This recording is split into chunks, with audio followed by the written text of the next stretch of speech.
Hey guys, let's start our live on TikTok.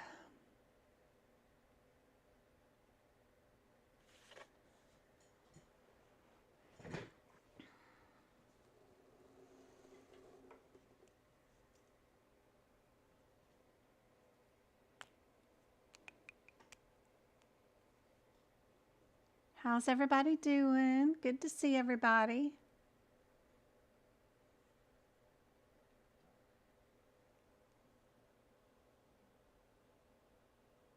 Sorry about being a little late. I'm still working on trying to fix all of these gadgets.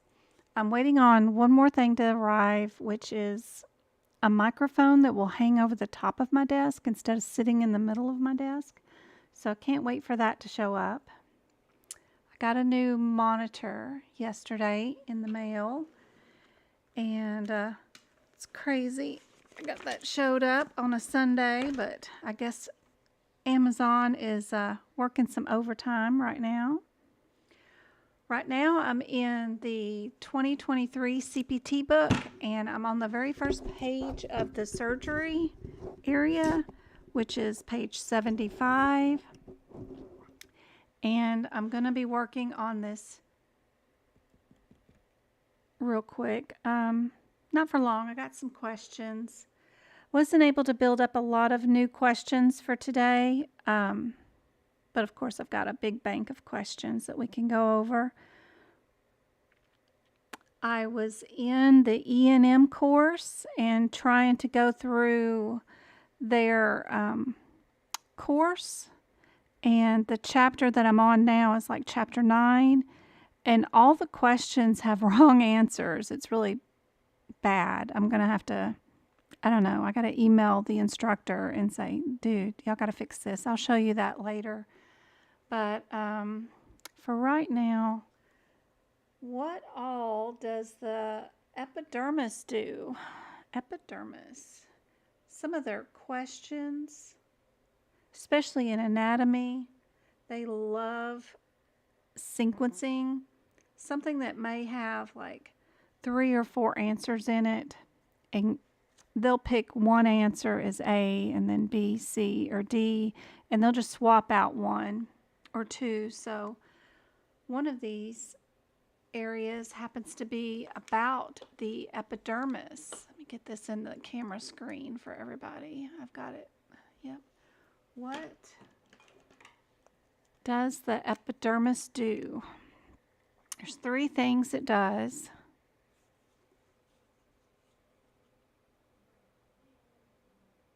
Hey Patrice. Hey On. Hey Sweets. Hey Carrie. Hey Roy. Hey Siobhan. How's everybody doing? Linda, Dale. If I didn't say your name, it's probably just because I don't know how to pronounce it. I don't want to butcher anybody's name. Hey Emily. Hey, I'm late. Miss April, it's not you, so we're fine. We're just now getting started. Is that Quiet Girl?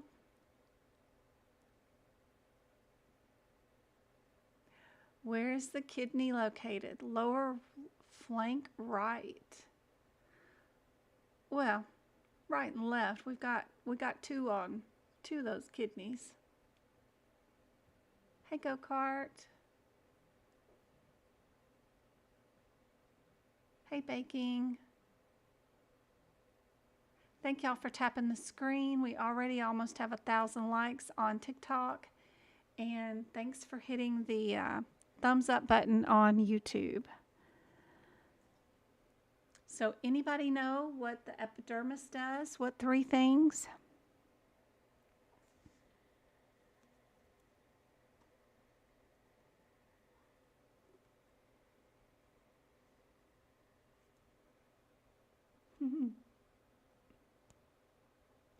One. All right, that's awesome.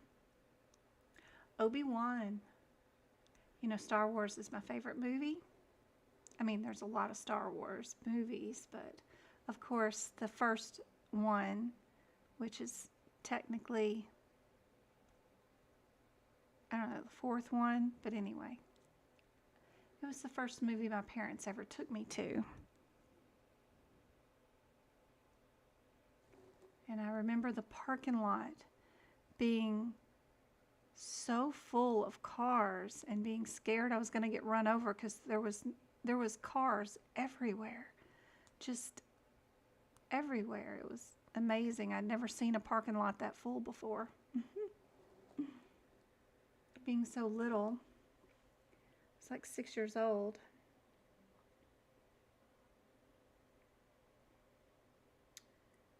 So right here we've got that it covers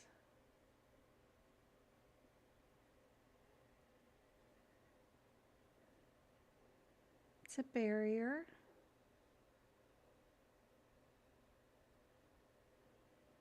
And it helps regulate temperature.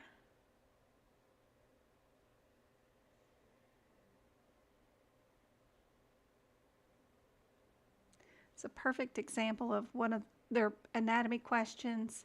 They love things in series. They would put D as something that it doesn't do.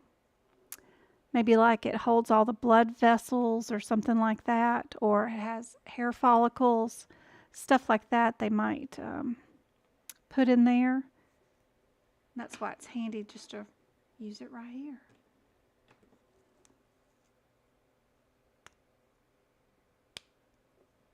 Mm-hmm.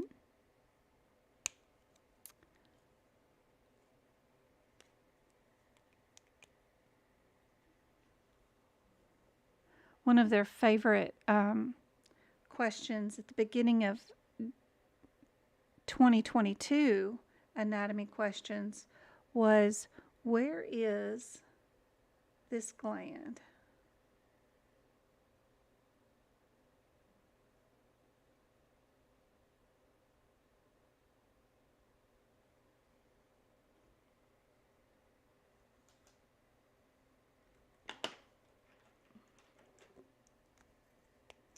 Anybody know where that one is?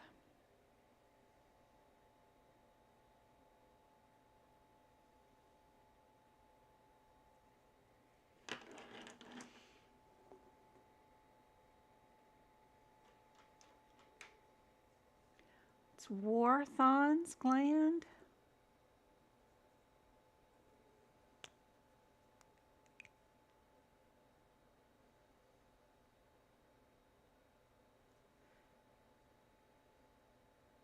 Abe. So she took her exam for the second time. And she did not pass. She felt like she did really strong, but she didn't pass. And she doesn't know what she's doing wrong. The first thing she needs to do is to get a breakdown of what her scores were. So contact AAPC.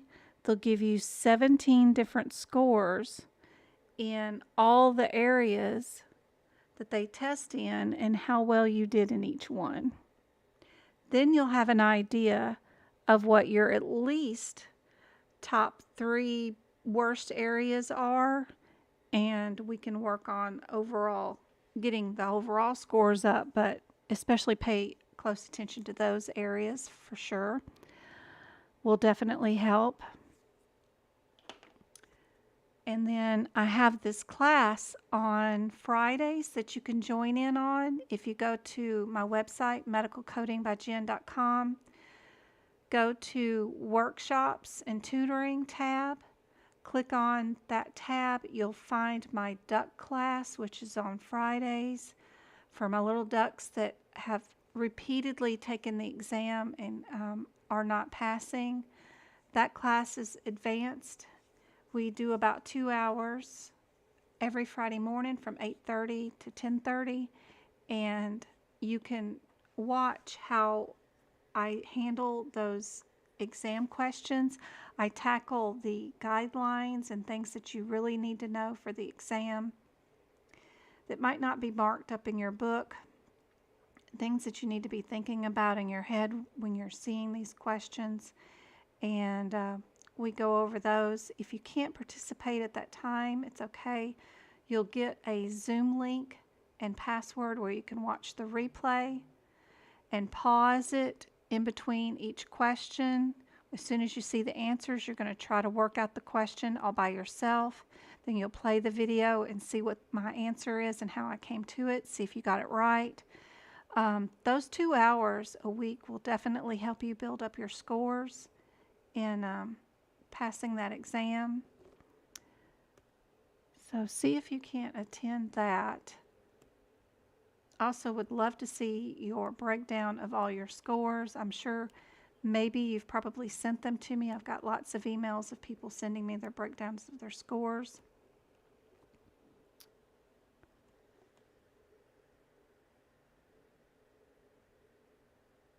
Hey, Shelby. So you'll just go to my website, medicalcodingbyjen.com. You'll go to the tutoring tab.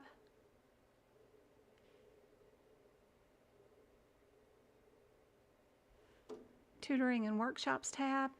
The website is medicalcodingbyjen.com. Just go to the tutoring and workshop tab. One-on-one tutoring's there.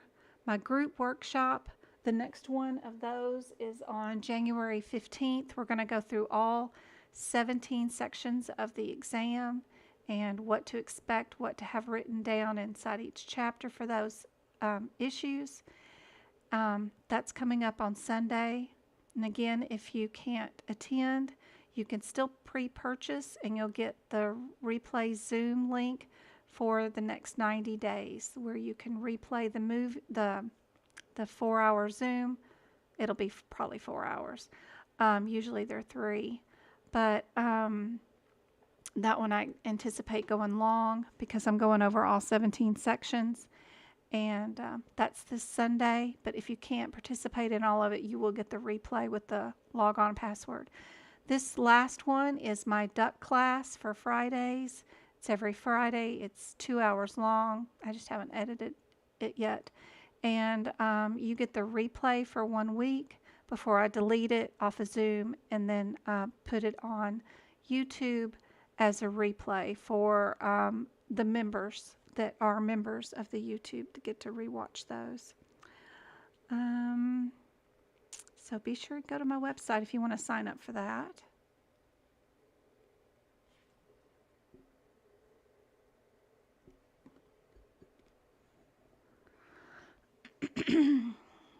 All right, our dermis. What does it all hold?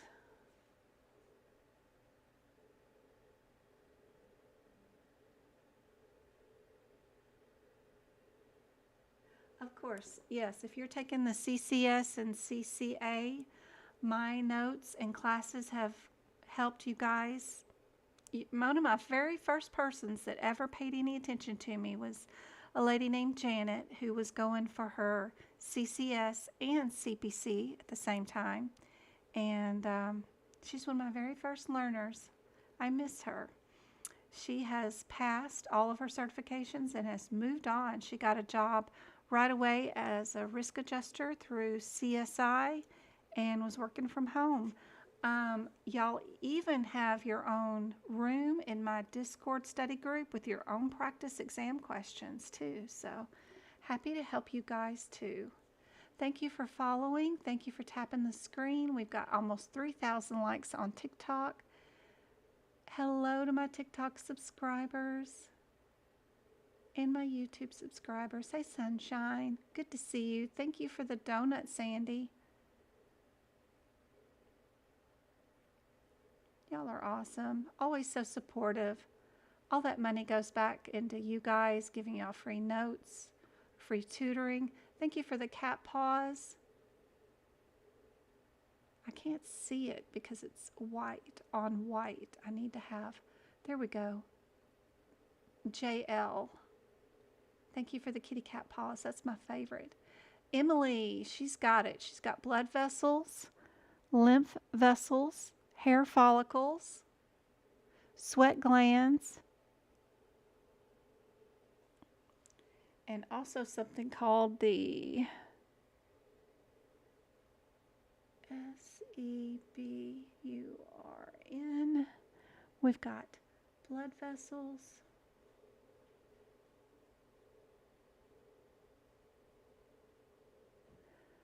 We've got hair follicles.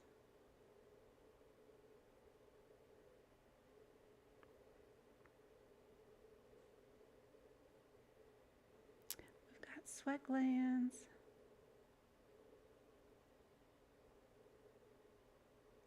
They draw the sweat glands on the picture, but they don't label them.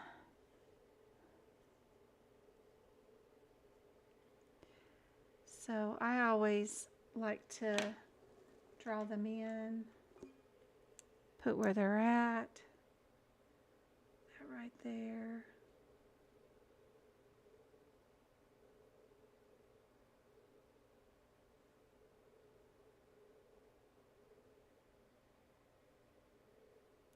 Or also called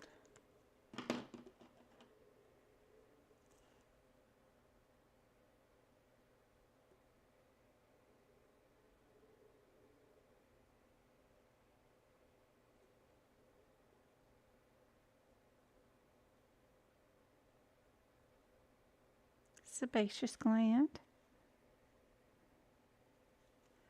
Other things that they don't label, but I put in, this layer right here is called the, well, I wouldn't know how to pronounce it, but striatum.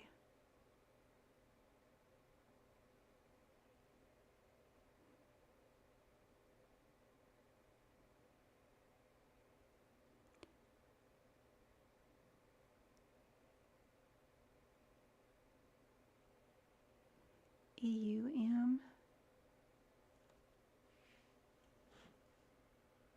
I don't know if you guys on YouTube can see that good enough. Hopefully it'll come in focus. There we go. There we go. Looks a lot better.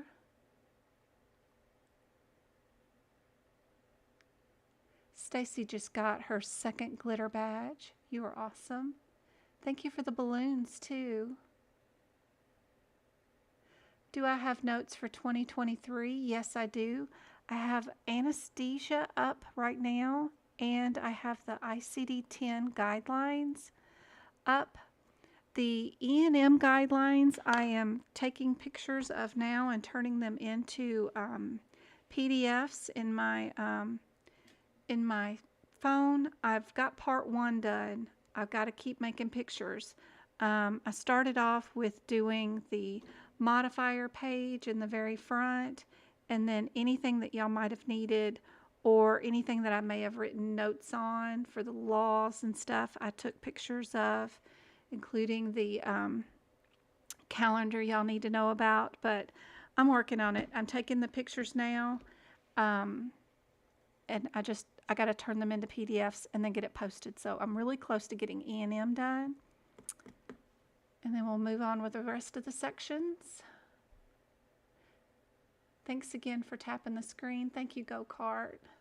Y'all are awesome. Can we use the 2022 books for the 2023 year? If you update them, you need to. I've got 2 documents in my store on my website at medicalcodingbyjen.com. It will show you how to turn a 2022 book into a 2023. Both with your CPT and your ICD-10 book. Super helpful documents. Let's see, like, I don't know where I can go with that. Let me go to this book. Let's see. Yeah, there we go. So this one will, those documents tell you which codes you can get rid of, or the ones that have changed. So you'll get a picture by picture view of what's been changed, what to delete, and what to add into each one. And then if there's any additional codes that you need to add in, you'll get it and where I wrote it in. And then you'll also get a picture of the 2023 version, so you know if by chance you can't read my handwriting, you can read the printed version from the 2023 book. So I have both those documents up. They're like $20. And then you can turn your 2022 books into 2023. But it is good practice to move all your notes into the new book. I mean, the more you write it, the more you learn. But I know the expense of $100 and something new book is really expensive. So that saves you a lot right there. You can also bring both books to your exam if you wanted to, if you happen to have two. If you have two versions of the ICD-10, like you got AAPC's version, but you also have Optum's and you want to bring them both, then bring them both. That's fine.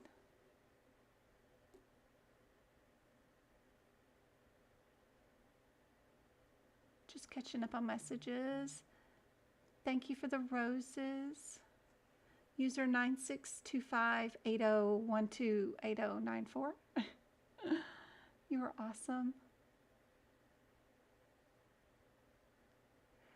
The ICD-10 has a lot of OB codes and a lot of the V codes. The V codes are external causes in the back. I wouldn't worry about updating those, but the OB and delivery ones, and then the few that are from each section, like there's 1 or 2 from the A and B section, those kind of things, you're just updating some acute and chronic conditions and stuff. I would update those and update your OB codes, but other than that, don't worry about all those V codes. There are a lot of external causes that got added to that. You only have 5 diagnosis codes that questions on the exam, so it's not that big of a deal. It's just you're going to get an OB question. Who knows if they'll use one of those updated diagnosis codes, but that's the only one that I'd be really worried about. Can I explain the differences between EG and IG? Is there EGs and IGs? I know there's IGs, EGs. They just mean AKA terms, right? Like this one's given local anesthetic, like a corticosteroid injection.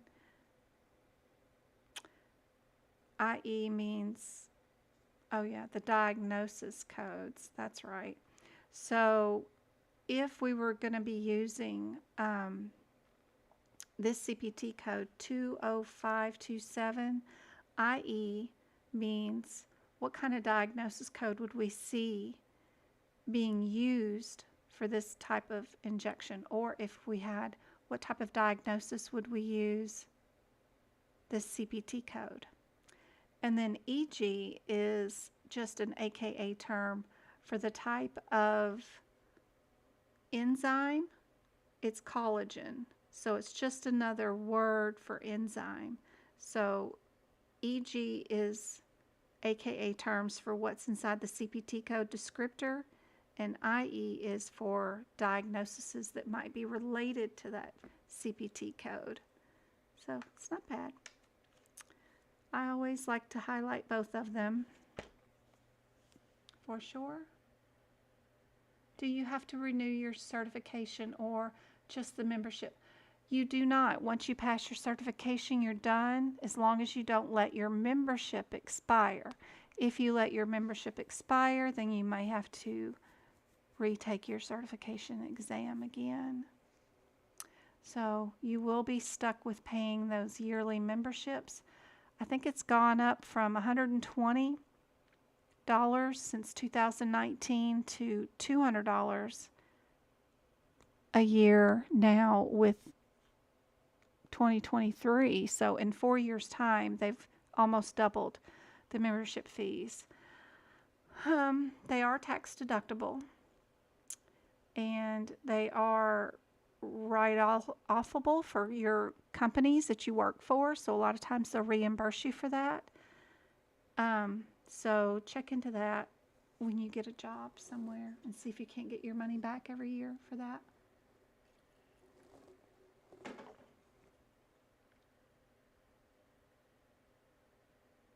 Yep, it's tax deductible.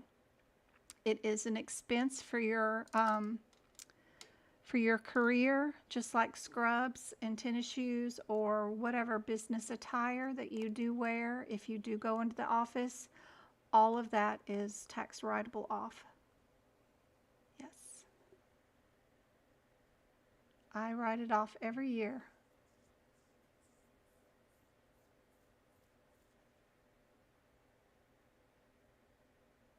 My updated notes are on my website as I post them. medicalcodingbyjen.com under shop.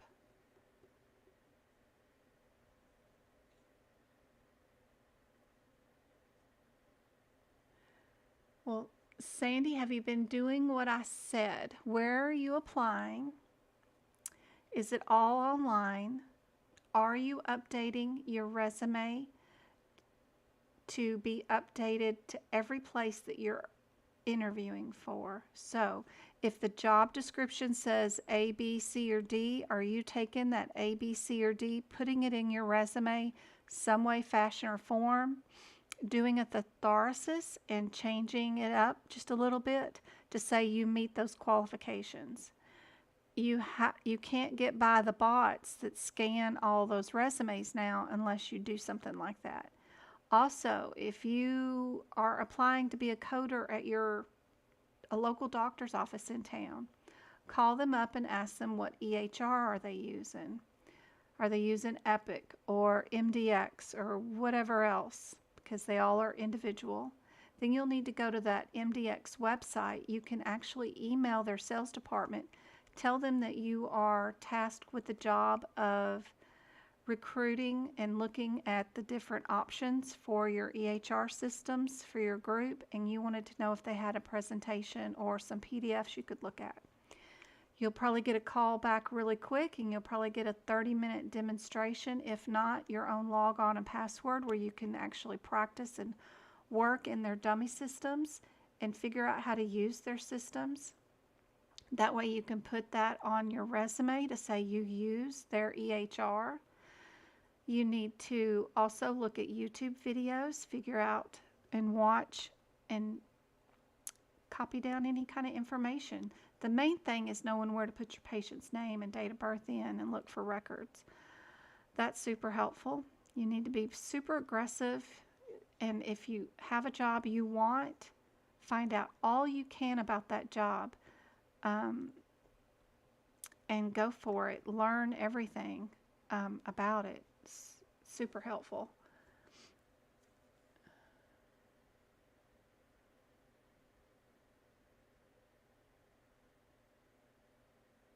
Yep, be sure and check out your AAPC website, because your home location where your location is will have job offerings. Also contact your president of your local chapter for your AAPC.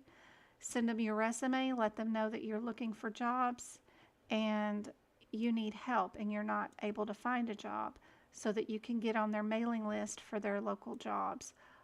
Also, go to every open house, join a bunch of face group posts in your town about your town, like the Chamber of Commerce, all those places. Every time there's a new hospital wing being opened, a new surgery center being opened, a new health fair being done, go introduce yourself, take your resume, say, hey, I'm a coder, local coder in town. If you need a medical coder or have any questions about any denials or anything that's going on, I'm here, I'm local, I'm in town. If you need me, here's my resume. Just introduce yourself and walk off.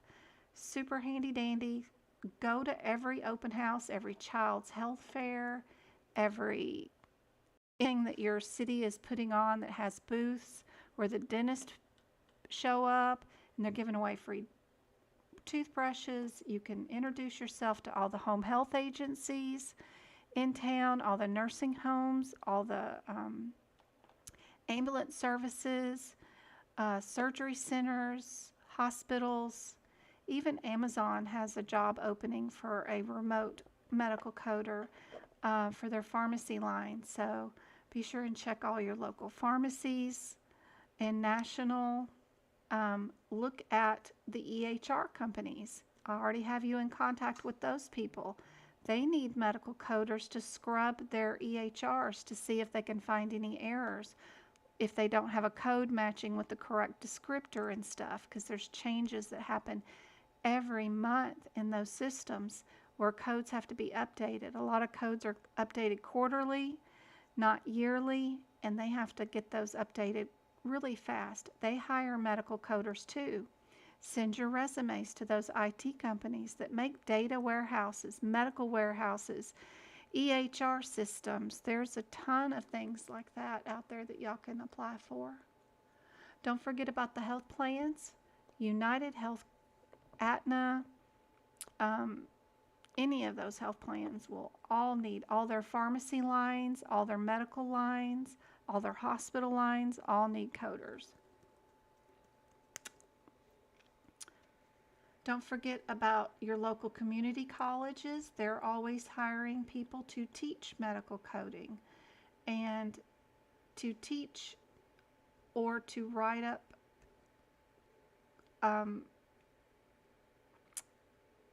medical assistant or medical coding classes. They need coders in there too, so don't forget about your local community colleges. It pays around like $30, $35 an hour to teach what you know. You know what an ICD-10 code looks like. You know what a CPT code is.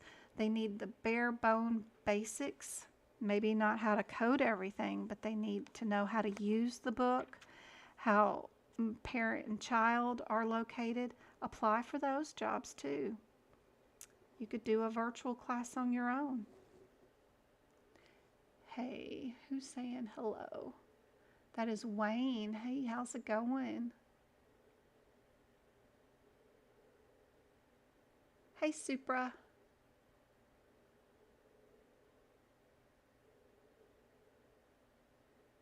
Oh, yeah, all your books are tax deductible. Absolutely.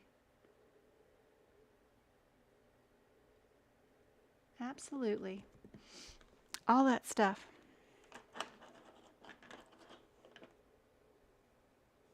All right, we got that and that. What else could we put up here? Oh, yeah, I had something on that I just found on the internet that I thought was really cool. Little thing.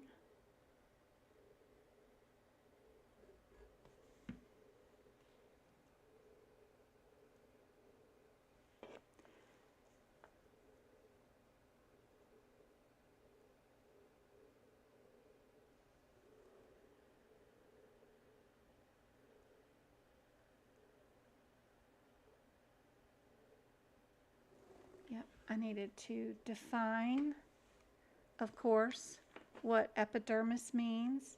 Of course, epi equals above. And then I needed to define, this is the surface.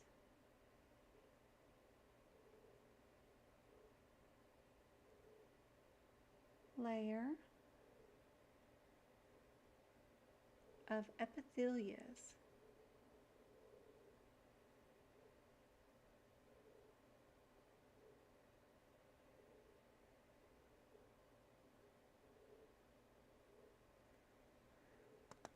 And then our dermis is deeper connective tissue.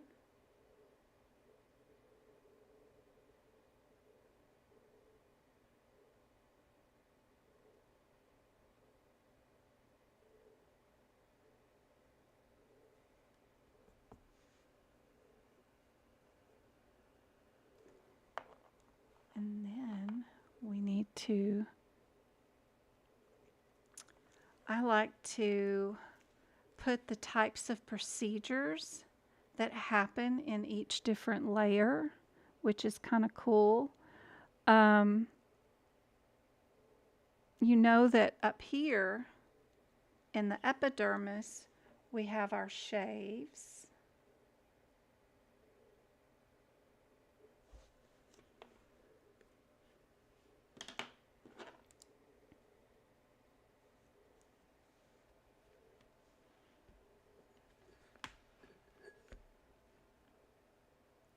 And then here, we're going to have our excisions.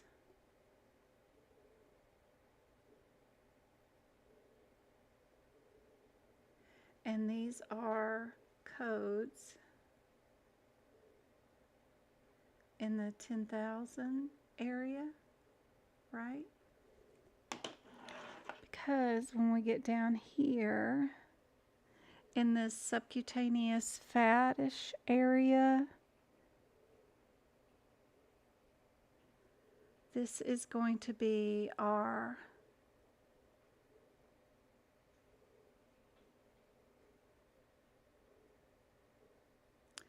fascia, lipomas,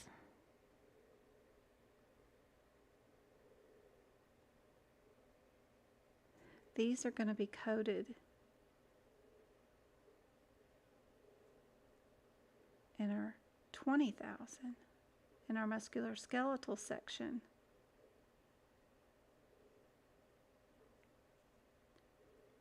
Gunshot wounds also go there too. Any exploratory, like penetrating wounds, also go here.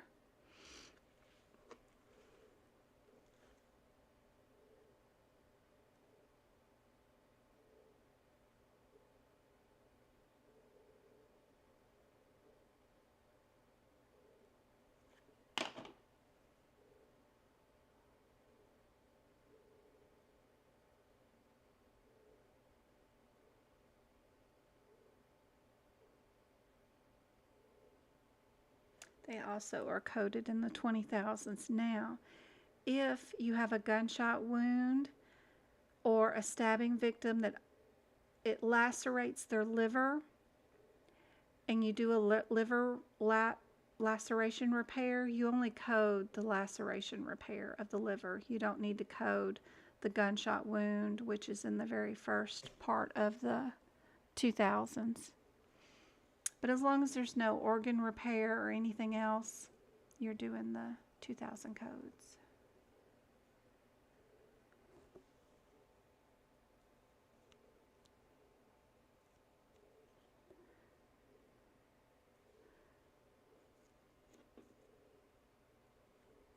This is also called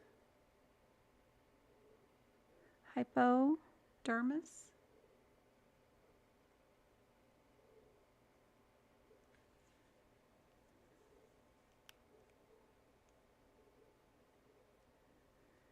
This is also,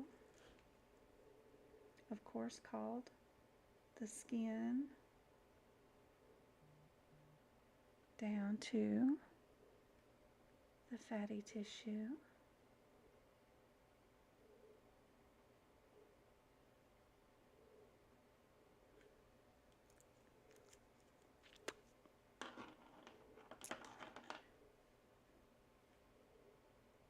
And then, of course, we get down to the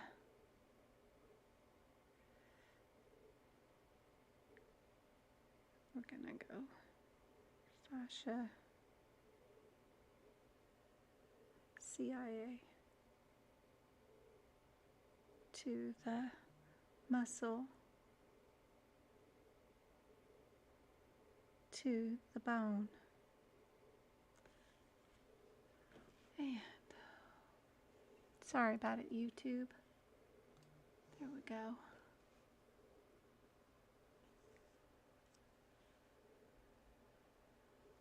So we've got the 20,000 codes are here in the fascia.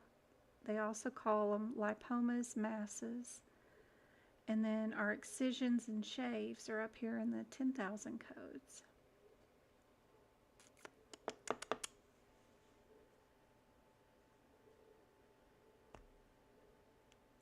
So I'm on page 75 of the 2023 CPT book.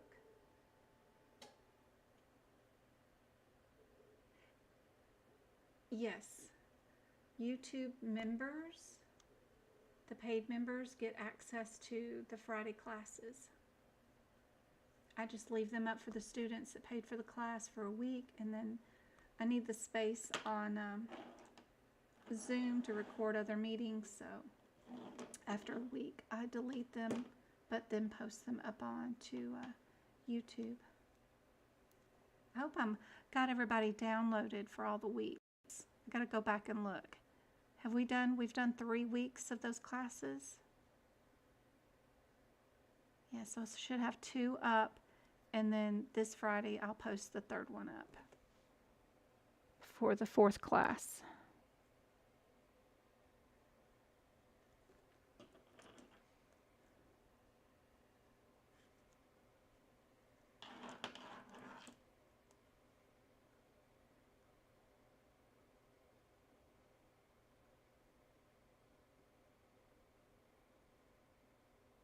Nerve fiber.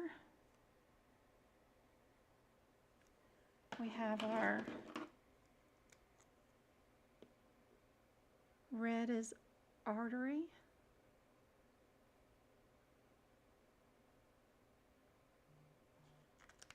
And then blue is our veins.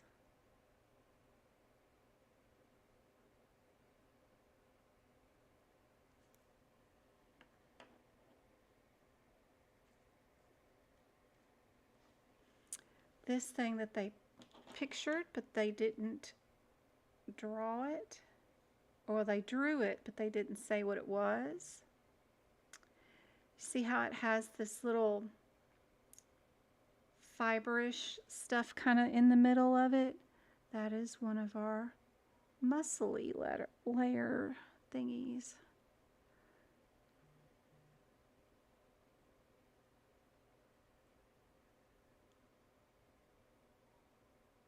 Helps hold everything in together.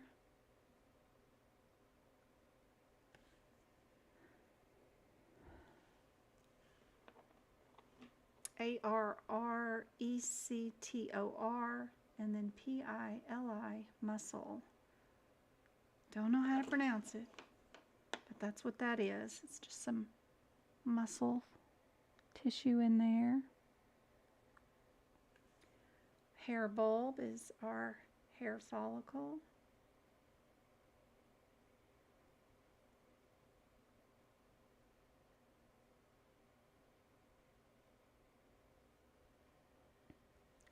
Nerve endings are also called sensory nerves. This tells you something is hot before you even think the word hot.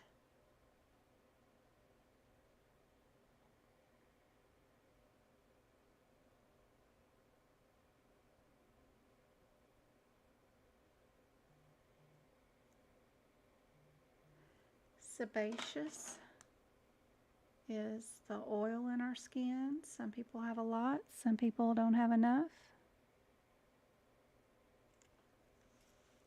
And fun fact,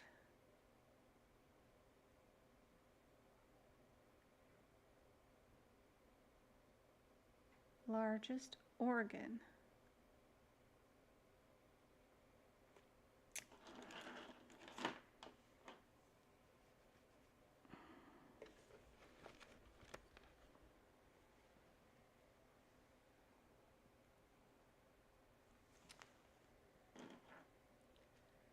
Oh yeah, one more thing.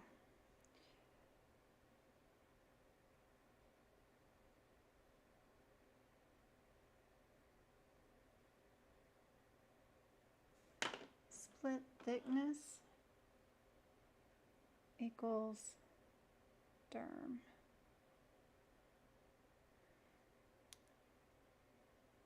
Because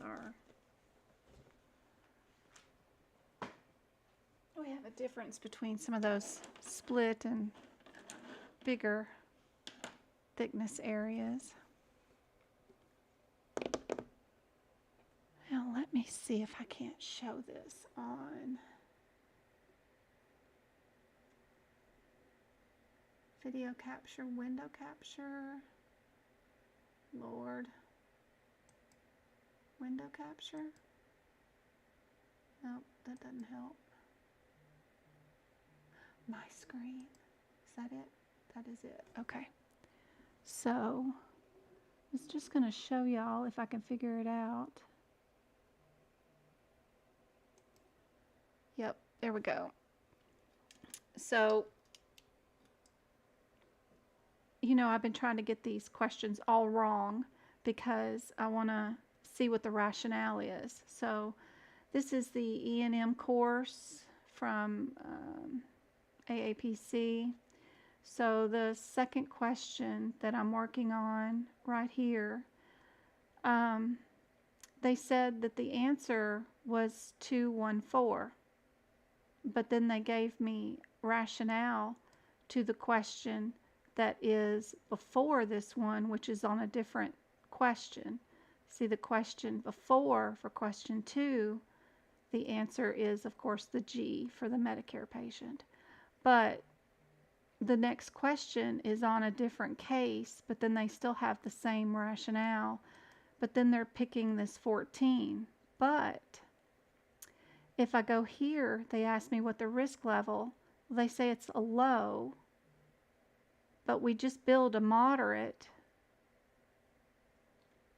which makes no sense. And then they ask us to code it again, and then they say it's a 13. When they said right here it was a 14. So their E&M course is just a hot mess right now. So I spent, you know, all day looking for new questions, and then I run into stuff like that. So I had a challenging day trying to find you guys some questions. So I don't know if that made any sense to you guys, but it makes sense to me. But I've been looking at it all day long, going nuts. Going, what are y'all doing? Y'all are killing me. Okay, get back over here so I can move this Word document.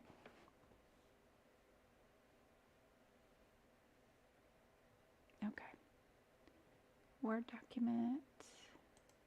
Word document. Let's move all that out of the way.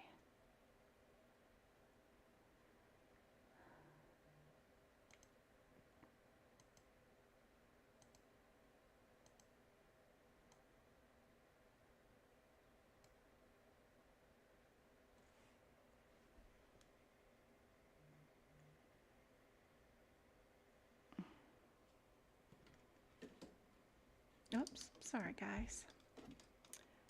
Oh, that won't go, that won't go. Okay, we'll go over here then. All right.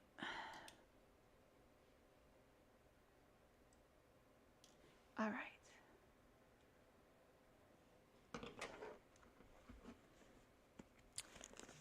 So as far as CPT codes go, what is our 99386 code? What kind of code is that?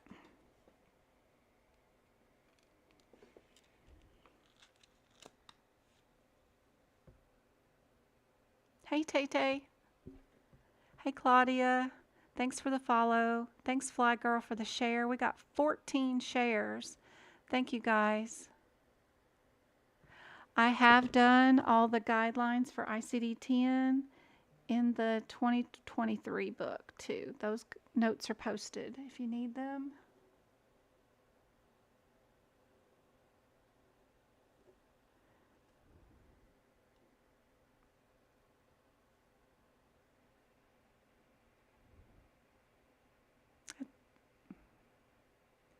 Yep, it's a preventative.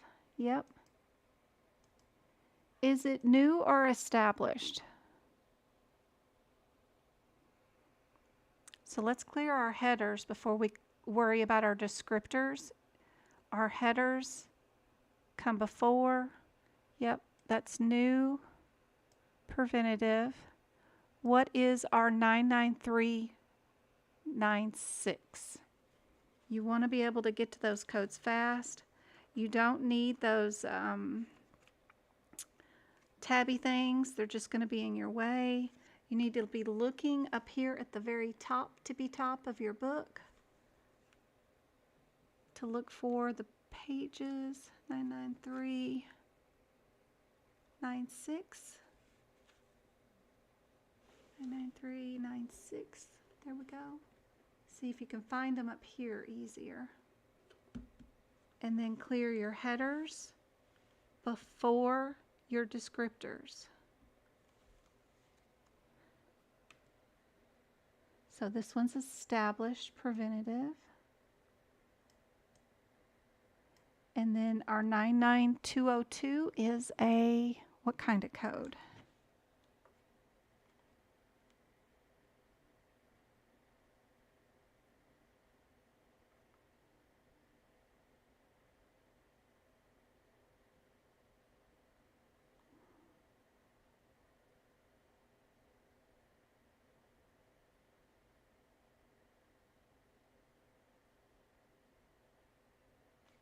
That is a new patient code, right? We've got new, and then we have established. So let's check out our example and see what we got here. And let me make this smaller for you guys so you guys can see it on YouTube, and then get you guys over closer on TikTok. There we go.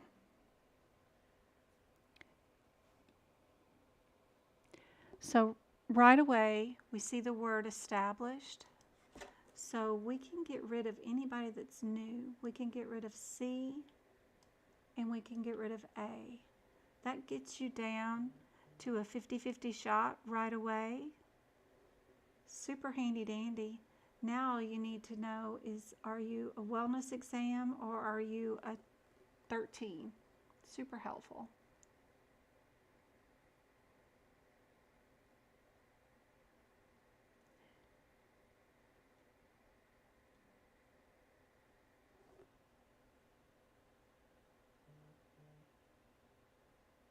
So is your answer B or D?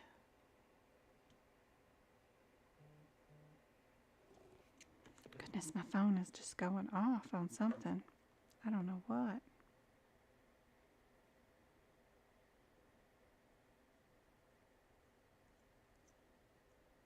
Miss Blevins is saving all of my Penhurst pens.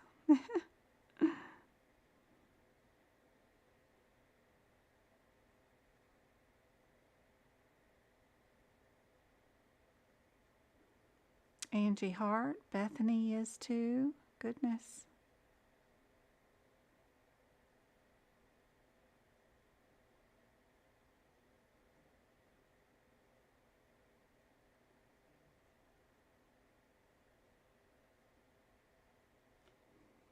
Yep, we're doing a wellness, right? 396. We got our 10 key mixed up here with our 326. Yeah. Yep.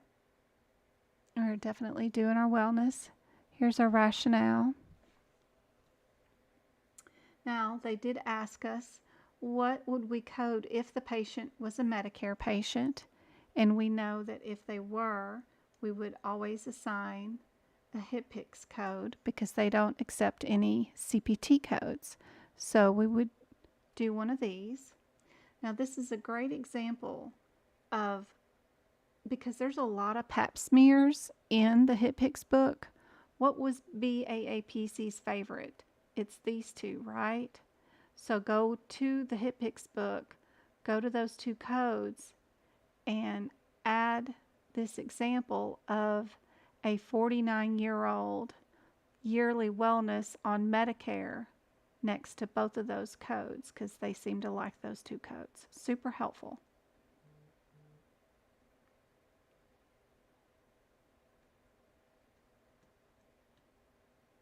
Now this next one, we know we have some discrepancies in the answers. but I'm not going to bother covering all these up because they're all established and they're all just based off level of risk for the doctor and the patient based off the visit. So, or time, either one. So what's our chief complaint?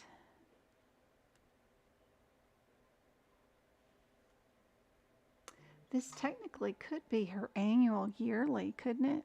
Look at that, her OBGYN. But she does have some abnormal pap smears, so probably not then. Family history, social history, all reviewed. Vitals, assessment. She has dysplasia. What are we going to do? We're going to do a LEAP procedure using a copo. LEAP procedure looks a lot like dental floss.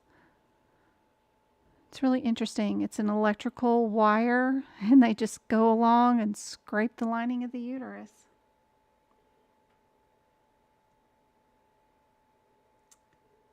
Did they do it today? Or did they reschedule it?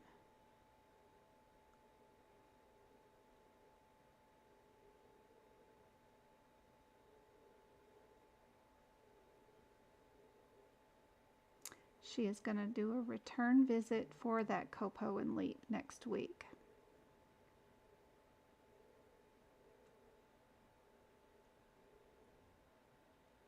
So we made a decision for a type of surgery.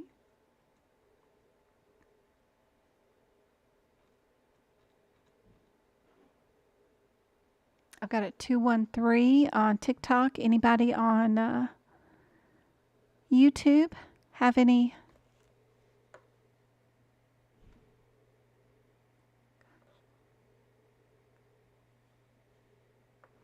Anybody want to answer on YouTube?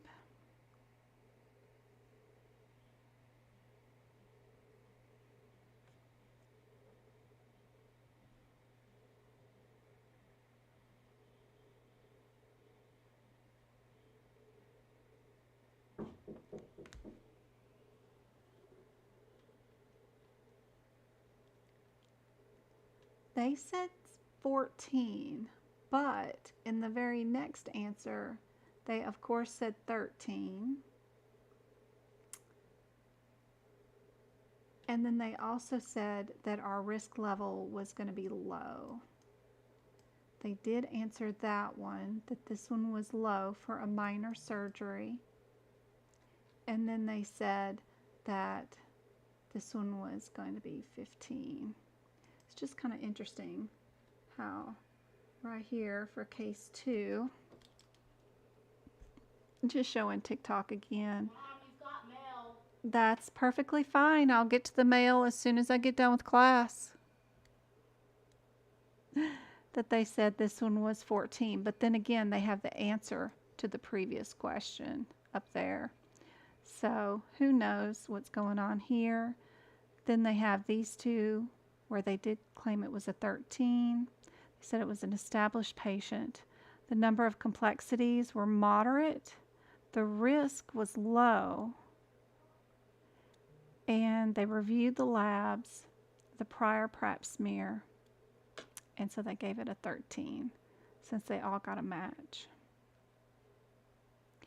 And then right here it says the number of complexities, the risk was low. Okay, the number of complexities gave it a moderate, but the risk was low.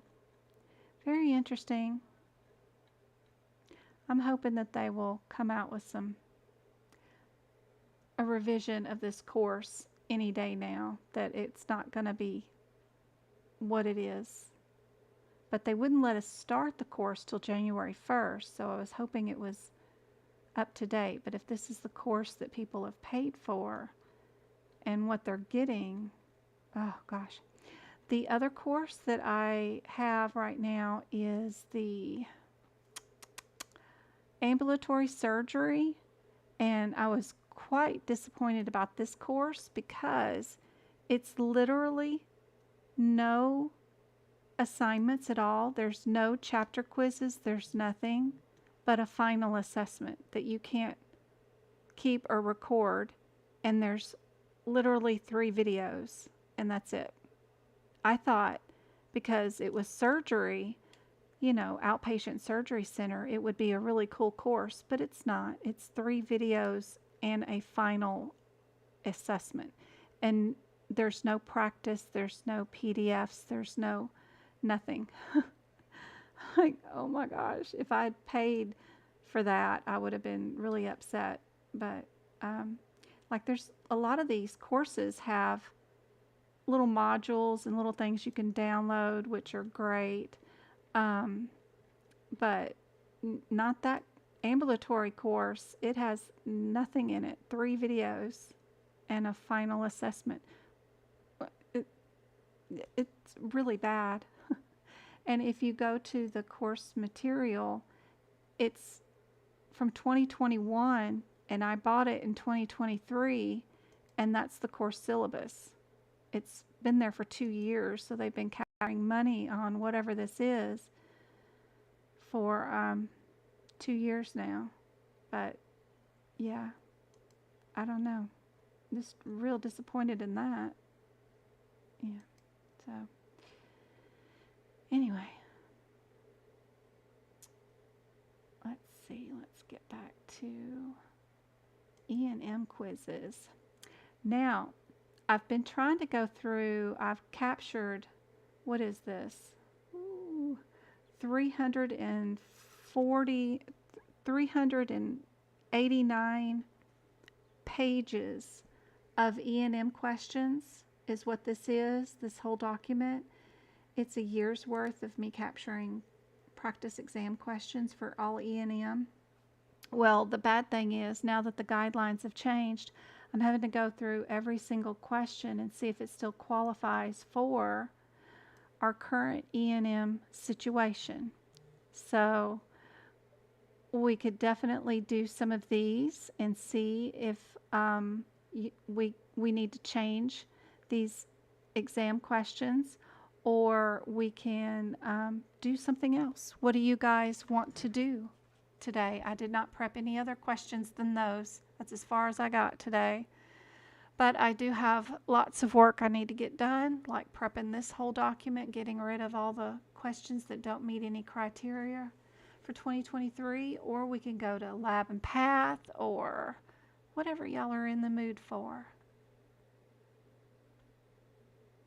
I was wondering, since I was retaking my exam in March, if I should use my 23 book or should I use the 2022, since they are noted, and I have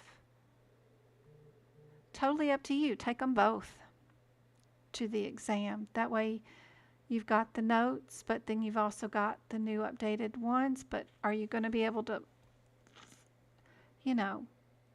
you can use that document I've got to help you update your 2022 book into a 2023. The only thing that's major is there's some new hernia codes. So there's a section back there that you rearrange, but it wasn't too bad. There's a lot of codes you delete in the E&M section.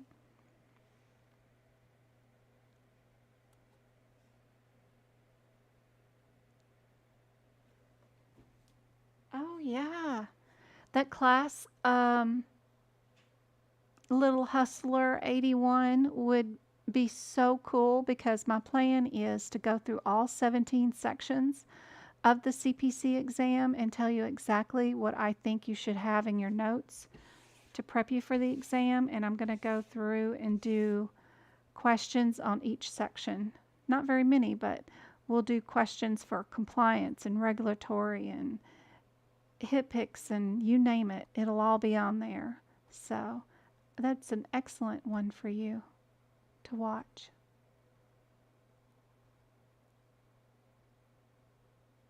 You're welcome. You're welcome. It'll definitely be all geared for the 2023 exam. You're still turning the 2022 book into a 2023 book from the notes. Yeah, it's not too bad. It only took me, I think, 3 days to do. A lot of people find copying it takes them 2 days to do. It's not too bad, but it's, you just got to do it. Thank you, thank you, Anointed, for the finger hearts. Those are so cute. Thank you so much. What study guide do you suggest I purchase for the exam? I like if you are taking the AAPC certification exams. Sorry, I'm looking for my copy. If you're doing a HEMA, get the HEMA study guide. If you're doing AAPC, get their official study guide. I don't much care what year version you get. I know the E&M has changed a lot. If you're looking to save money and you really are on a tight budget, you can search up these and find them for $20 to $30 to $40 if they're not current year. Current year is going to cost you, is it $100 or $200 now? I forget. But literally, the questions and things didn't change from year to year at all. But if you're taking AAPC study guide or certification, their study guide is the best because page 1 is the study of the business of medicine, and then it tells you what Medicare Part A, Part B, Part C, Part D cover. That's on the exam. I mean, just from page 1, every little thing on here is super important. Your HIPAA compliance, your ABNs is on here. None of this stuff changes as far as the business of medicine goes. Yes, CPT codes come and go, but your acronyms all stay the same. The practice exam questions haven't changed from year over year. The 2022 questions were the same as these 2019s. All the anatomy they have in here hasn't changed. Super cool. Thank you, Anointed. You are awesome. She does that every single time I do a live. Thank you so much. And I think January 15th, I finally get to do a download of some money from TikTok. I can't wait for the subscriptions and stuff. I haven't been able to until that time. Let me see if I can find it, because you have to meet a threshold of having at least a certain amount of money before they'll let you have it. I forget what it was. Was it $50 or something? Let's see if it's there. There's the live stuff. Yeah. So, no, go back. Good. And then, and I know you YouTubers can't see what I'm saying, but I think, so like, yeah, you get 7 cents from some stuff. It's kind of cool. But then if I go in here to see how much money I have or something or another, yeah, it won't let me have it yet because I didn't make the threshold for that. But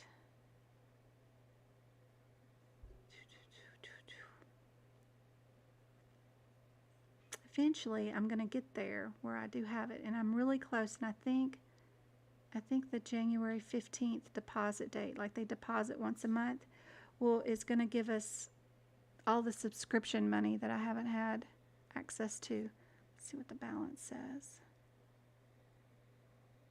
If it'll update. Sometimes it doesn't show me. It's like, no, you can't see. And it may not let me because I'm live.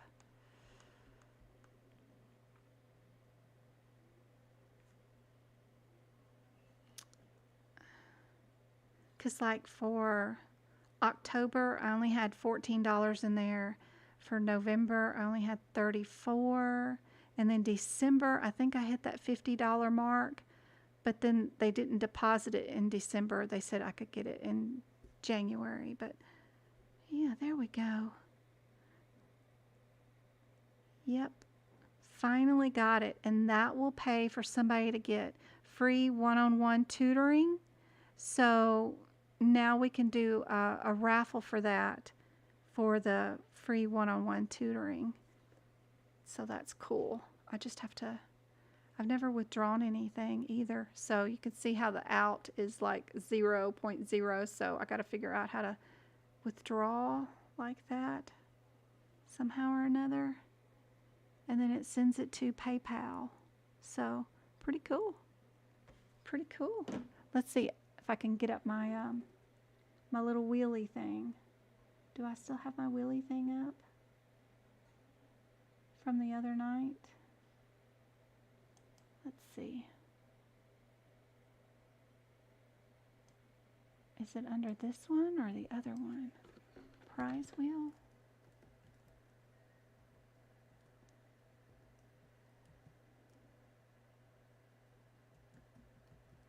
I may not have it up. Prize wheel picker? No. Nope, not that one, not that one. Okay. I'll do it for Wednesday night. I'll do it for Wednesday night because I don't have that wheelie thing up. But this study guide is everything you need to know about their exam. Just the E&M is going to be different. So if you can get a study guide, and if you're taking AAPC certification, then great. My favorite book for AHEMA is the one from VitaSource, but you can get it in print form too. But if you are taking the... Oh no, wait a minute, let me get it. Refresh. Go to my bookshelf. There it is. It's called Clinical Coding Workout. I love that one, and I'll take a picture for you too, you guys on YouTube. If you're doing AHEMA, that study guide is excellent. I love that one. So I'm hoping they'll come out with a new 2023 version, but I like that study guide for the CCS and CCA people. Super cool.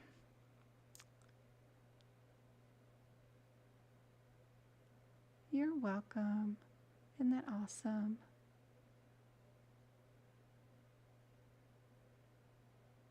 I know, no exam at all. I know.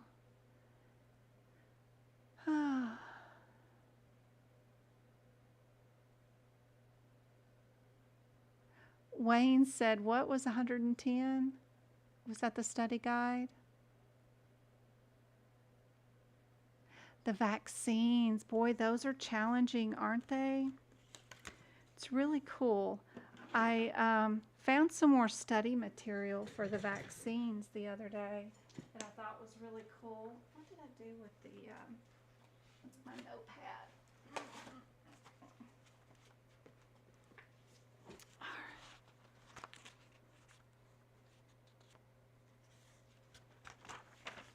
So, immunizations. You know, we have those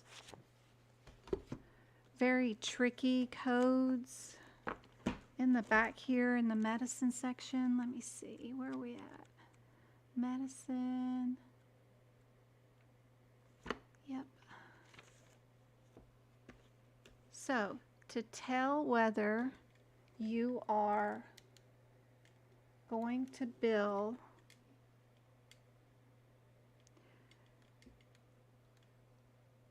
not every single CPC exam question has these codes on it, but 1 out of 5 versions or whatever of the exam don't ask you about vaccines. But if they do ask you, your question is going to be about the differences between your 90460 and your 90471.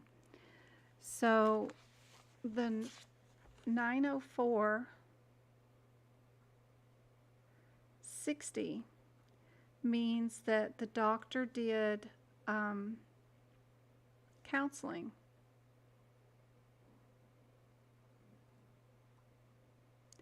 And then if you did the 904 90471, that might just mean just ordered without counseling you. The counseling is the counseling on each vaccine that you're getting, including the risk of getting the vaccine and the risk of not getting the vaccine. Now, you can come in, get your wellness exam, and be given vaccines, but it was never counseled to you. You were just given these information sheets about the vaccine. And that typically is what happens. Only if a patient really asks about the risk and benefits would they ever counsel. It's usually just a given that you're going to give them based off the age. And AAPC likes to pick these two differences if you're going to do it, because it changes up how many of these are you going to order based on how many vaccines. So if you were given or ordered an MMR, a varicella, and a TDAP, right here, it changes depending on if you got counseling or not. So if we were going to order those, and we don't have to do the actual real CPT codes to these, let's just do these numbers for a patient that did get counseling. So let me lower this down, and let me lower this down. So if they had counseling, we're going to order the 90460 based off how many syringes are we going to use. And because each of these vaccines come either in a form that you are in a vial that needs to be drawn up and put into a syringe, or they come pre-manufactured in their own syringe, we know that we're going to have 3 for this particular one if they got counseled. But we're also going to have to add our 90461, which is our add-on code, and we're going to have to times it by how many components are left over. And we have with MMR, that's mumps, measles, and rubella, that has 3 components in it. Varicella just has chickenpox, so it only has 1 component. TDAP is tetanus, diphtheria, and pertussis. It has 3 components in it. So if we added these together, 3 plus 1 equals 7 components altogether. That's how we know how many are going to be timesed over here on this one. We would minus the 3 components that we just took care of, because we bill the first number, the 60, off the first component of each one of those shots. Or technically how many syringes you are billing for is how I look at it, but technically it's for the first component in each vaccine is how they described it. And then the leftover components that you didn't bill right here, because you only bill the first component, goes here. So the leftover components that we didn't code for here are going to be, there's 2 here, there's nothing there, and then there's 2 more here, which is where we get our 4. But if you add those together, 3 plus 4 equals 7. That's also a way to do it. If these shots were just ordered, we would do our 90471 times 3, and we'd be gone with the day, right?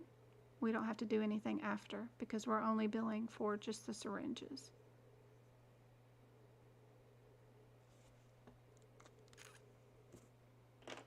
Anyway, it's always fun, but I liked how that they showed it, how the first one,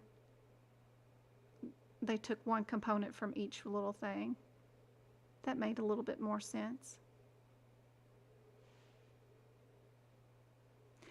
I think I took the CPC exam online and passed. I loved it. I liked it online. I thought it was less wordy. And of course, I've worked from home since 2013, so I'm always more comfortable at home anyway. IT, tech-wise, I'm pretty tech savvy.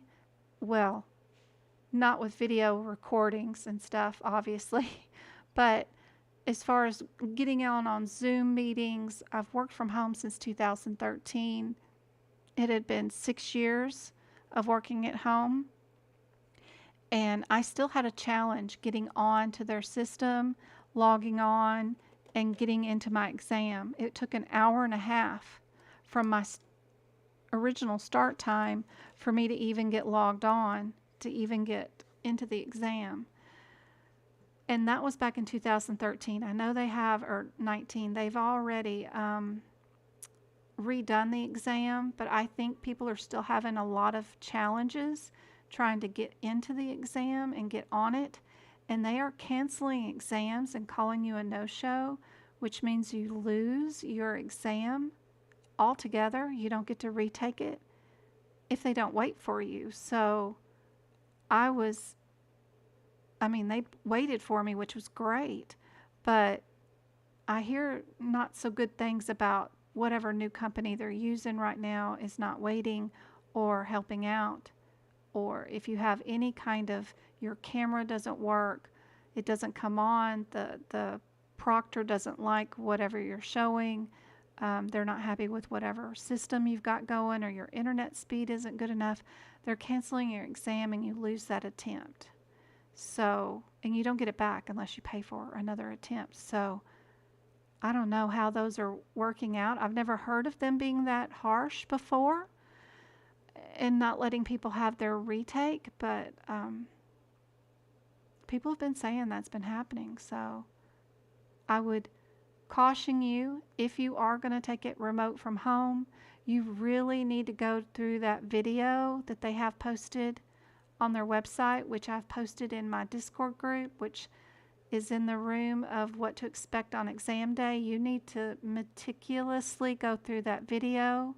You need to go run all the programs that they say. You need to try to log on through all their systems.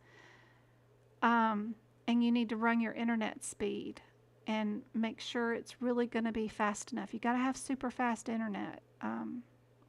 Wi-Fi on some neighbor's system isn't going to help you. You need direct internet into your laptop, like through an Ethernet cable would be my preference. Or if you rent a hotel room and they give you internet with that Ethernet cable, they have at the TV into your laptop, maybe that would work. But you really need to make sure your systems are really up to par that day, or you could lose your attempt.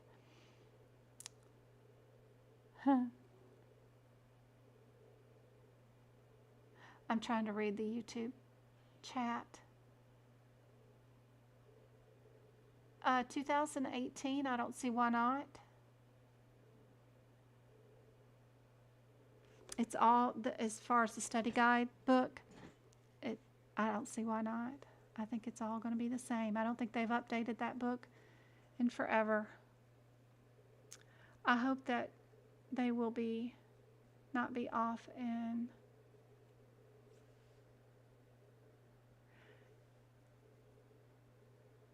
there's no excuse, go-kart. You gotta have internet, and you don't get to pause half of it. If your internet goes out, the plane crashes, I don't know. You will have to, you'll be beholden to AAPC whether they will allow you to repeat it. I doubt, if you've already seen the exam and you didn't finish it, you lost your internet, dropped out, that they would allow you to repeat it. I don't know. without paying for it again. I don't know. I don't know, dear.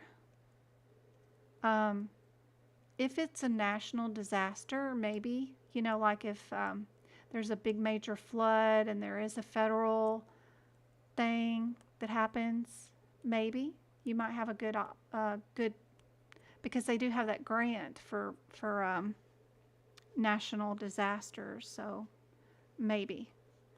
But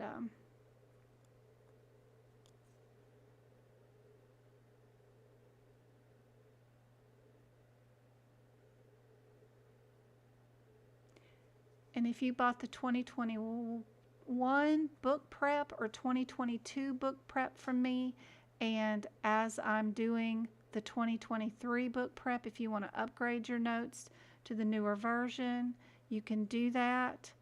I can make a coupon for you on my website. It is a manual thing that I have to do, but I can make coupons for you to take 70% off so that you just pay the 30% difference. So if you've already purchased notes from me, contact me on whichever site you did it, the Etsy or my website, so that I can link up your account with what you've already purchased and make those things cheaper for you. But it is a manual process that I have to do individually for you guys, and I'm hard to get a hold of, I think, these days. I'm sorry.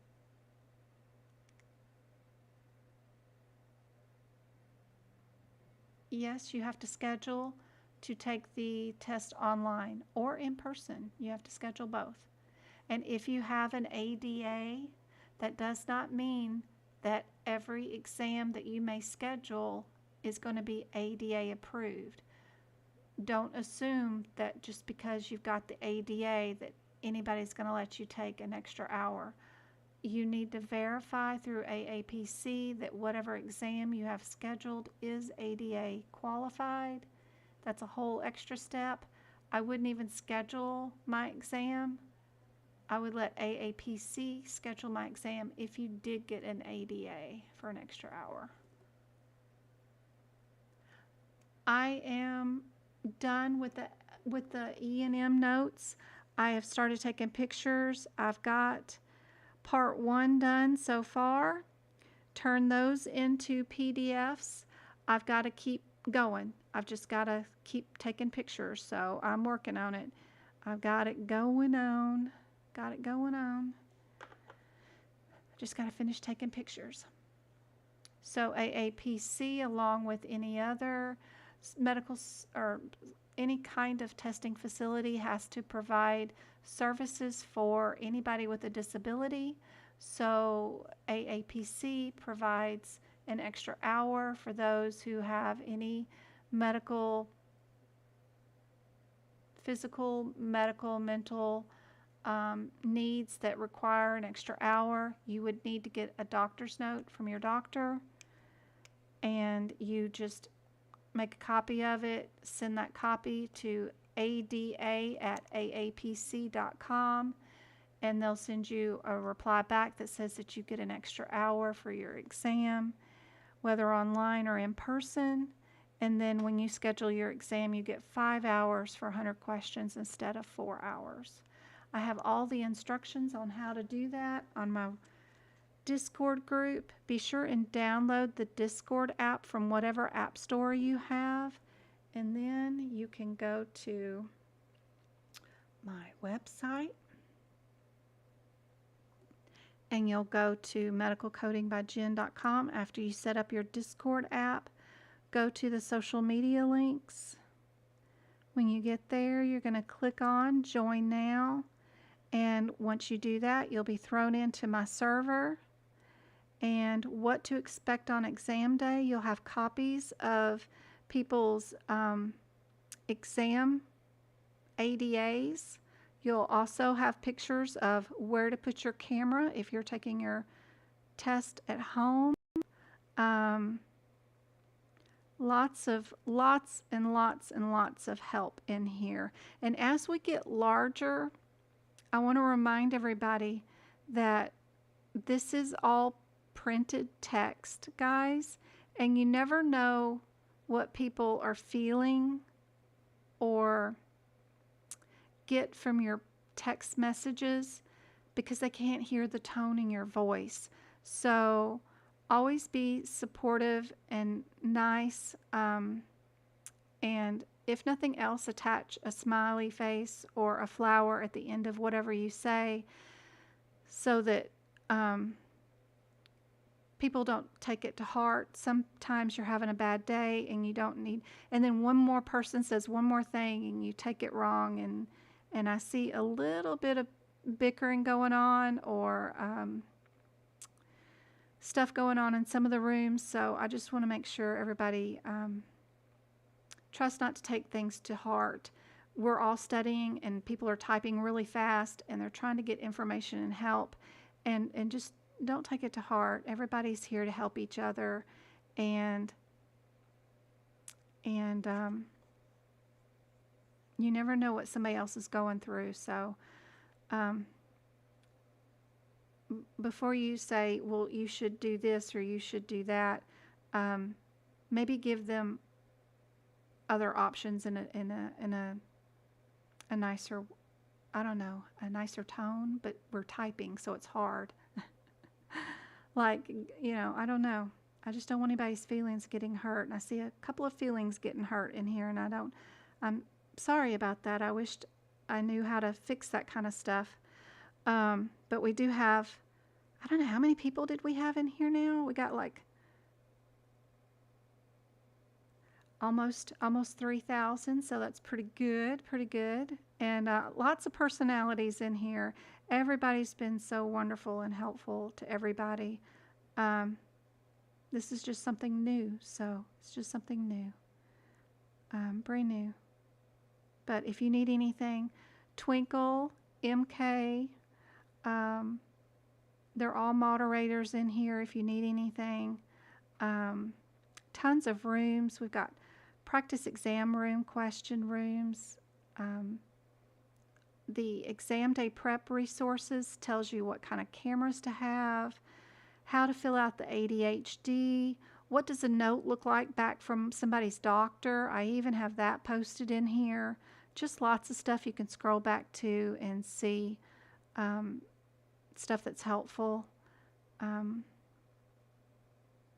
even have rooms where you can buy and sell and your own old books, old study guides, that kind of stuff, so that you don't have to pay eBay fees or stuff like that. So that's super helpful. Just keep it cordial and up and up. I know things happen. It's hard to mail out stuff.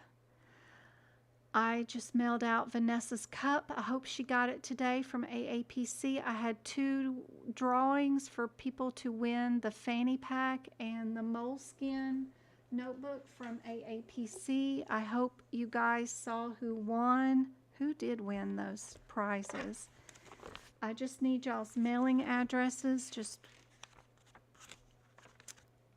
I can print my own shipping labels from here. It's just taking it to the post office is my bad thing, because I never leave my house. But where did I put that down? Who was those winners? Of course, I won't be able to find it now since I turned pages, but I know I sent Twinkle a message about it, so I can find her stuff real quick. We had, who won those? We had Toto, Emma, she won the fanny pack, and Natty Fernandez won the notebook, and Sprice won the free workshop. And I need to know who you are on my website so I can add you into the free workshop. Those were all given away yesterday during a live. So I just need to know who you are. If you want these, if you want me to give them out again, I can. Whatever you guys want.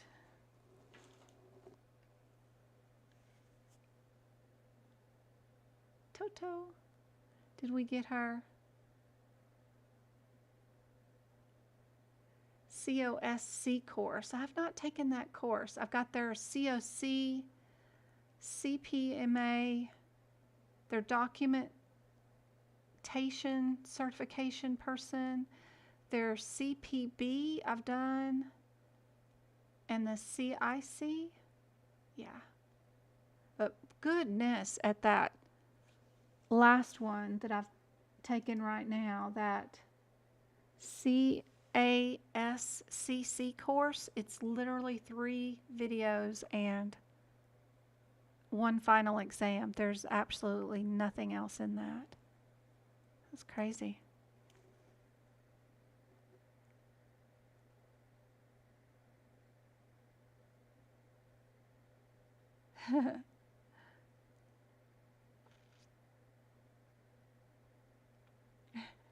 Think to yourself, what would Jen say? Then put a smiley face at the end. Yeah.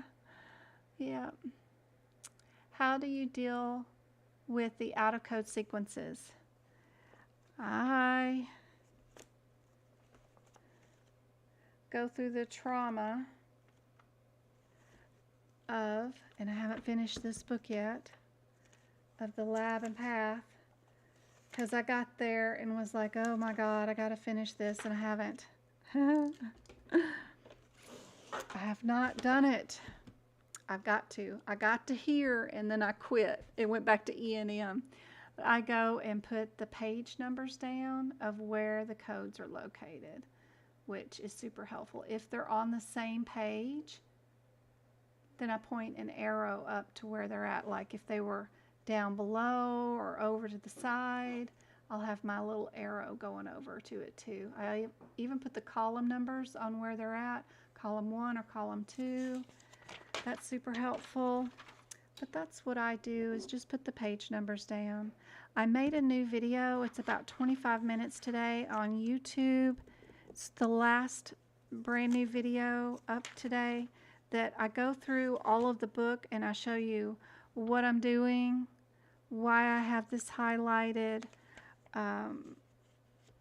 what do I circle, what do I underline in that video, what do I mark out, yeah, all that kind of stuff.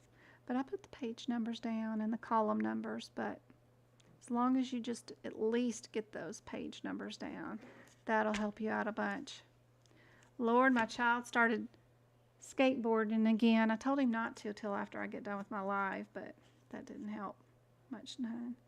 But that's what I do with those.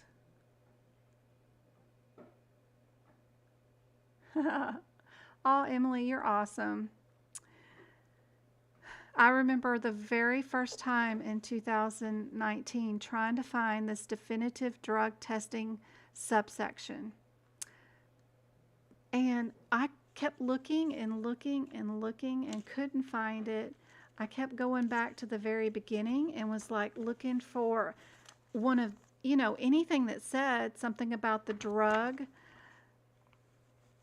definitive drug testing. It's like, why don't they have anything labeled with a page number? They don't even tell you what sequence this is or where it's at. So I remember this being so frustrating. It was really crazy.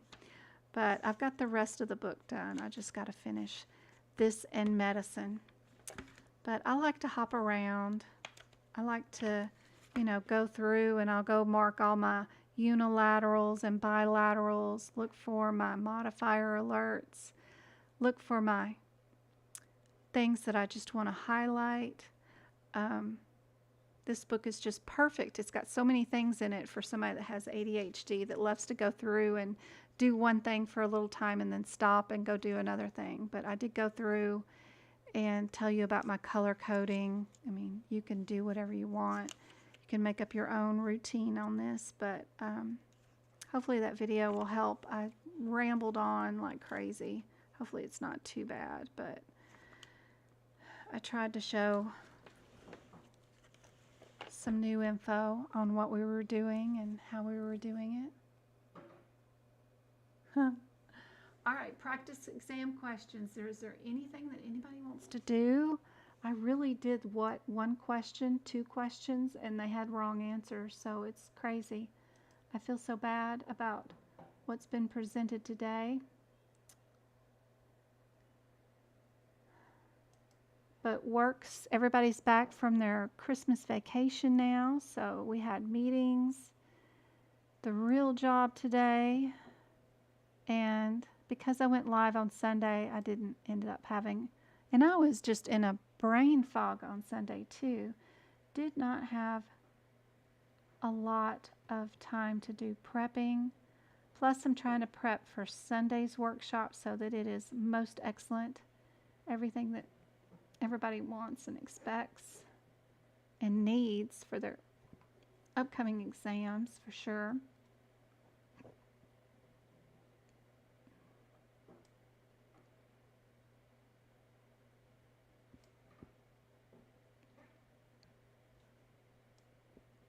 Let's see. Let's do another one of these.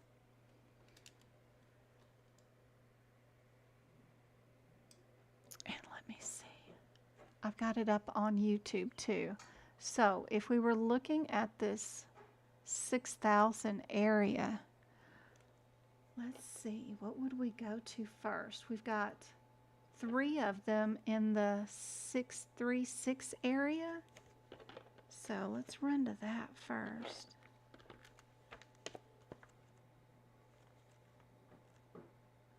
636.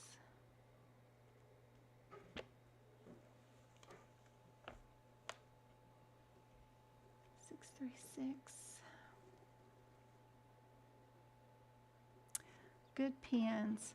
Anything that says quick drying. These are good. The La Pen, L-A. Let's see. Can I get it to focus on that? La Pen. It's that big print right there. L-E-P-E-N for the TikTokers. La Pen. And then the other ones that I found are really good are Big Intensity. These are good too. Now I like these, but they bleed and they rub all over the place. So if you're going to draw with these, you need to do one color at a time, let that page dry, and come back to it tomorrow before you touch anything on that paper, or it's going to scoochy. It does not quick dry. These do not quick dry, I mean. But the Big Intensities I got from Dollar General store, and these La Pens I got from Walmart. Some of the girls have been using erasable pens. I just worry about the pressure on the paper to write it. Because if you can erase it, you're going to have to use pressure. And then when I do that, I can see my stuff underneath it. So it's rough. Especially in that ICD-10 book, it was really rough. I don't have anything written on the back side of this one.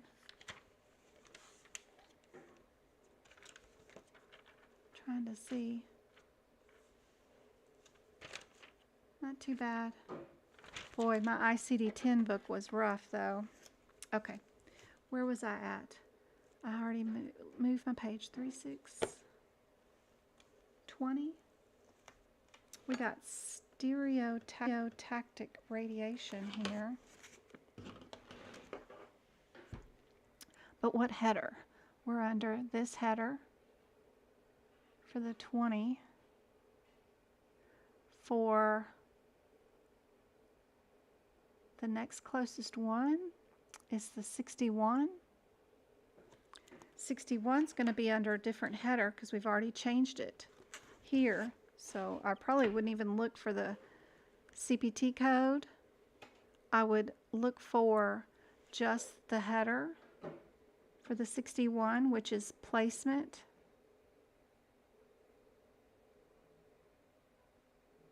Of the neurotransmitter.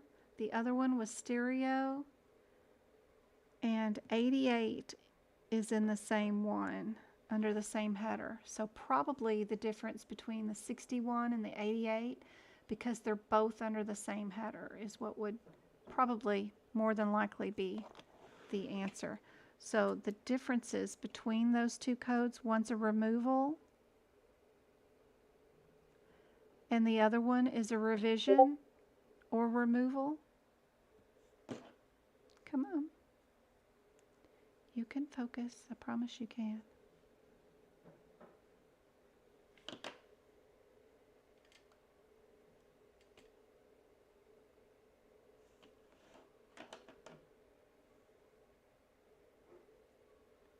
Well,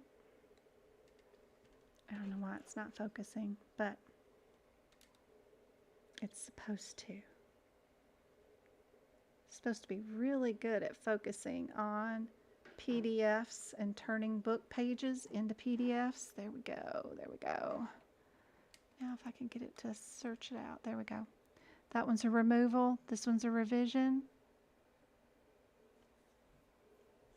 I remember this question from the other night. So what are we doing? What did we do?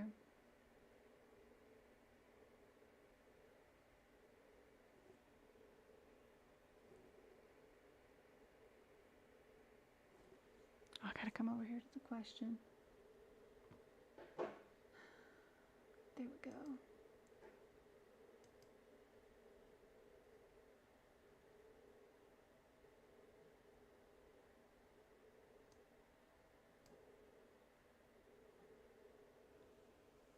She wants it removed. But what did we do when we went in there?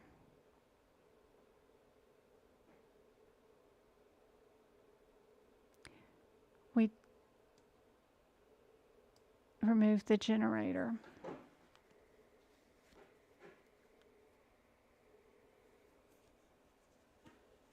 Yep. Which one would we bill? The 88, which is a revision or removal, or the 46, which is a removal.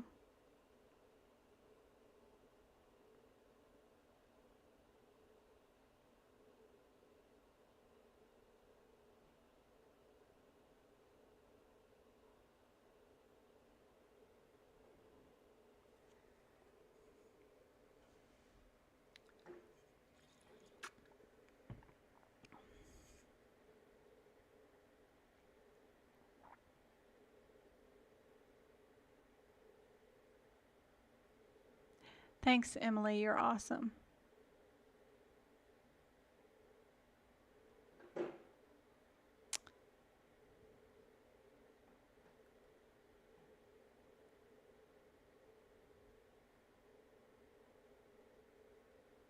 Yep, so they left the leads in there.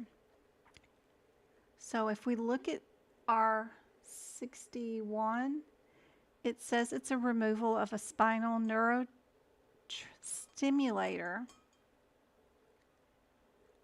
electrodes percutaneously arrays.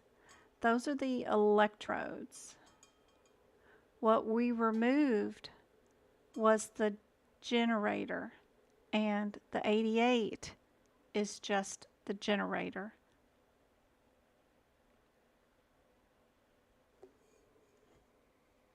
We leave the leads in. The leads are in the 61. So array is AKA for leads.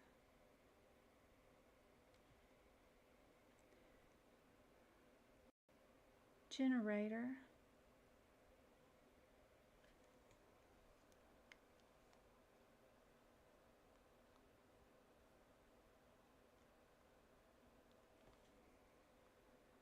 Yep. We would be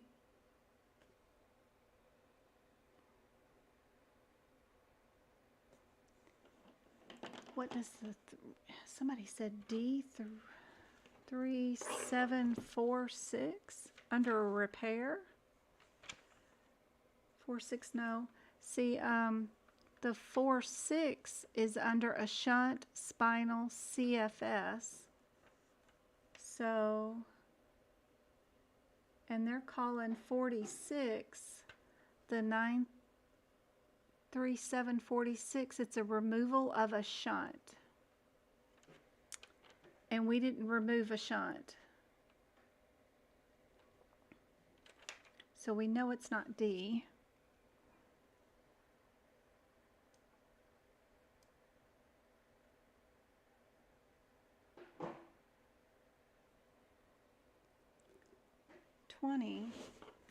Was way over there underneath spinal stereotactic using sound waves. So we know we didn't do 20 either. So this one is removal of leads, and this one is removal of generator. And that's all we removed was the generator.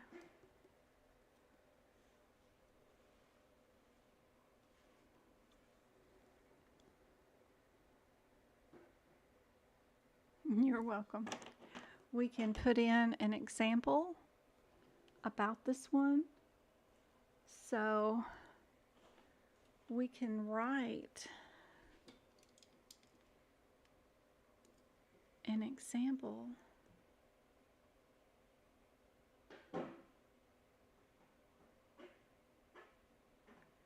Code 63688 for a patient who had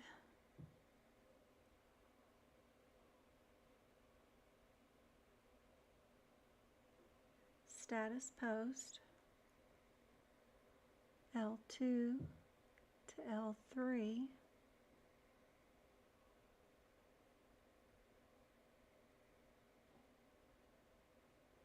we could put in all this propaganda that we don't need to even read or look at just because,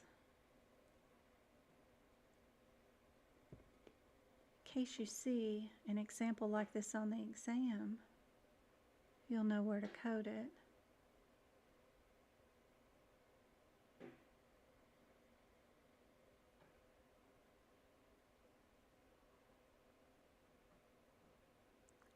Implant neurostimulator. Sorry, my kid is attempting to learn how to skateboard, and he's not the most coordinated one, but he's out there flipping that skateboard, and I know it's making lots of noise.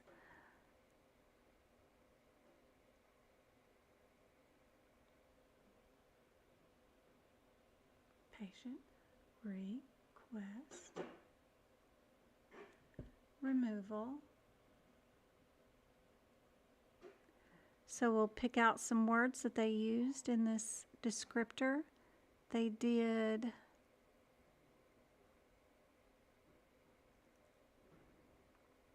didn't they say blunt? I know the 10 blade, subcutaneous tissue, bovine cautery, 10 blade,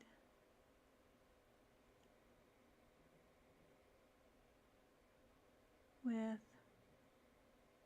bovine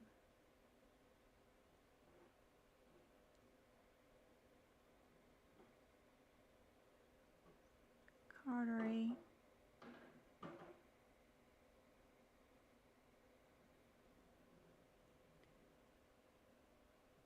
sharp dissection.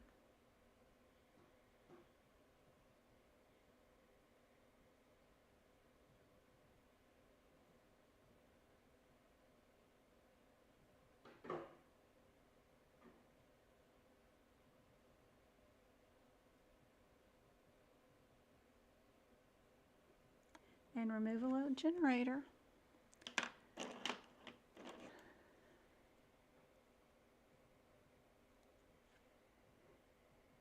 Just underline that as an example used on the CPC exam. I'll go over what codes have generally been used on the CPC exam in the past so that you can highlight those on Sunday's workshop too. Let's see, what codes? 636. Let's see if any of these were.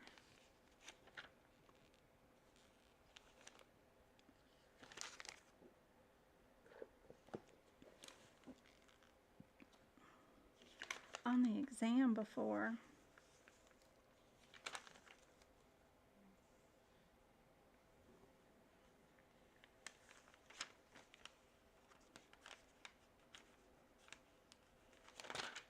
Oh, it's always those other ones. The ones with the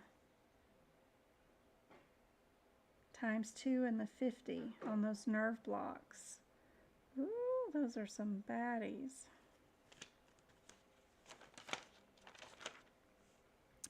These 644s right here, if you don't know where the prudential nerve is, you need to go Google it and find it out and write it down. This whole page has nerves listed that, in case you don't know what body parts they're listed, what's going to be on the exam is layman's terms, or they're going to say armpit, or they're going to say groin area. And if you don't know the layman's terms, you need to be sure and add all of those in on this page for sure.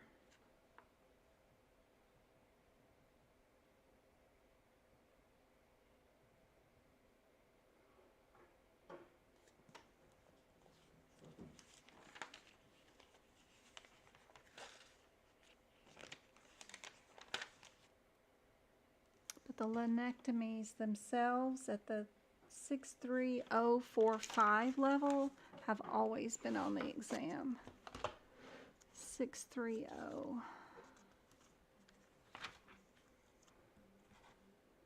45, 47, and 48 were on my exam. So knowing those differences between the segments and being able to build them, super important. Yep.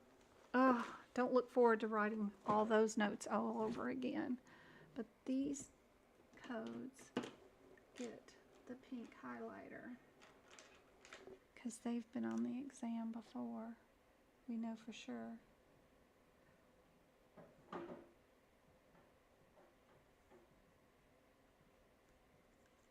So my notes include marking up codes that I know have been on the exam before in pink highlights for that situation. So that's super helpful for you guys. All right, I'm going to get off here. I got to get to copying more pictures of my E&M notes so I can get those posted up for you guys. I wrote the 8-minute rule. That is so cool. In case you don't know that, we're going to have that come into more play for E&M this year. So, 8-hour rule, and there's an 8-minute rule. So I added those charts to the E&M sections up here in the front. That's another thing to go grab and write in these areas because it's super helpful for your observation versus subsequent hospital. You need to know about the 8-hour rule and then the 8-minute rule for upcoding or lower coding certain things. So those two things will come into play more now in the E&M section. Now that we don't have to keep our 3 of 3 going, and you know, they really redid a lot of our chart that is on the 17 that we used to have on page 17, and now it's on page like 8 or something. This lovely chart, they got rid of all the CPT code numbers. They don't even have those listed on there anymore. They're only going by the differences between the straightforward, low, moderate, and high now. So they really did update a lot of this E&M up at the front. But I'm going to go finish making some pictures for you guys so I can get this section posted, and I will be back on Wednesday to do practice questions. I promise to find some for Wednesday and not have just 2 for you guys on Wednesday. Regardless, I hope this was helpful and I got to answer some of you guys' questions. Please be sure and join the Discord group. It is super helpful. You know when I go live, you know a lot of more information, plus you get to ask a lot more questions there too. Super helpful. Just got to go searching through those rooms for what you need too, so that's part of it, but it's still super helpful. I wish I'd had some organized place to go to find all that data. That would have been great. All in one location. Oh my gosh. I scoured the Facebook page groups for any little bit of information. It was crazy. All right, guys. I will see you again on Wednesday, and we'll do a drawing for free one-on-one tutoring with me because we've got $90 in TikTok money that will pay for tutoring for somebody. So I will make sure that everybody that is a subscriber or a member to TikTok and YouTube is in the drawing. Thank you, Anointed. You're awesome as always. And I will see you guys then.